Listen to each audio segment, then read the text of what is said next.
প্রথম ক্যান্সার ধরা পড়ার সাথে সাথে যদি আমাদের কাছে আসে, আলহামদুলিল্লাহ আমাদের এত সুন্দর ওষুধ আছে, রুগী জানবেও না যে তার এরকম কীভাবে ভালো হলো।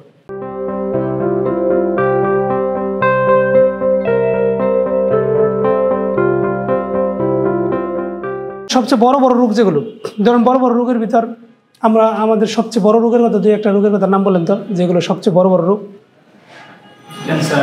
ক্যান্সার ধরেন বড় রোগ, আর বলেন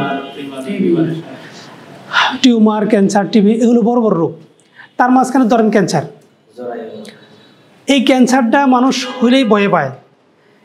একটা ক্যান্সারের রুগী প্রথম ক্যান্সার ধরা পড়ার সাথে সাথে যদি আমাদের কাছে আসে, ধরা পড়ছে শুধু, ধরা পড়ে কীভাবে, এটাই তো সমস্যা। আবার ধরা পড়ে কীভাবে জানেন? ধরা পড়ার সাথে সাথে যদি আমাদের কাছে আসে, আলহামদুলিল্লাহ আমাদের এত সুন্দর ওষুধ আছে, রুগী জানবেও না যে তার এরকম কীভাবে ভালো হলো, কষ্টবিহীন।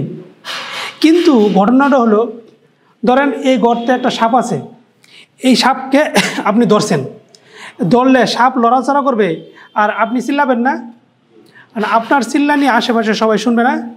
সবাই শুনে যদি বিষধর সাপ হয় তাহলে তারাও ভয়ে চিল্লানি শুরু করবে না। এই চিল্লাতে চিল্লাতে চতুর্দিকে অন্ধকার, কিন্তু সাপ মারার নামে ঠনঠন। সাপ মারার কোনো কৌশল নেই, শুধু দৌড়ে বসে রয়েছে, মারবে কীভাবে এই চিন্তা নাই। এখন এই চিল্লে সব, এখন যদি ধরে রোগটা, যদি আপনার পরীক্ষা নিরীক্ষা করার ফলে রোগটা ধরে ফালছেন মানে কি, আপনার চতুর্দিকে সবাইকে জানিয়ে একটা হই হুল্লো সিস্টেম করে ভয় সৃষ্টি হয়ে গেছে, নিজের মনের ভিতর প্রচণ্ড ভয়। এই ভয় একটা রুগীর যে পরিমাণ ভয়, তার চেয়ে 3 গুণ না 1000 গুণ বেশি চতুর্পাশে মানুষের রুগীকে আরও ভয় দেখায়, যার জন্য এই রোগগুলো ভালো করা কষ্ট হয়ে যায়। এই জন্য ধরার আগে, ধরেন ক্যান্সার ধরার আগে যদি আমাদের কাছে আসে, আমরা ডাক্তার হিসেবে তো বুঝতে পারবো যে তার ক্যান্সার সিমটম হয়ে গেছে, কিন্তু রুগী না জানার ফলেও যদি আমরা ওষুধ দিই তাহলে দ্রুত ভালো হবে। যদি দৌড়ে ফেলেন আর একটু সময় নেবে। হ্যাঁ, ধরার পরেও ধরেন ক্যান্সার বায়োপসি টেস্ট করলো, বায়োপসি টেস্টের পরে সে আসলো, আলহামদুলিল্লাহ কোনো রকম ওষুধপত্র খেলো না, কেমো দিল না, রেডিয়াম দিল না, আমাদের কাছে আসলো, অনায়াসে ভালোর দিকে চলে যাবে খুব সুন্দরভাবে। তাহলে এই জিনিসগুলো অনেক বড় বড় রোগ, যদিও বড় রোগ বলতেছেন সাধারণ ওষুধের ভিতরে যাবে। আপনারা এই ওষুধগুলো অনেকটা পড়ছেন। আমরা ওই দিন বললাম যে লেগেসিস একটা ওষুধ, আর্সেনিক একটা ওষুধ, কার্সিনোসিন একটা ওষুধ, এগুলো ছোটো ছোটো বড় বড় রোগ ভালো করে ছোটো ছোটো ওষুধই, কঠিন না।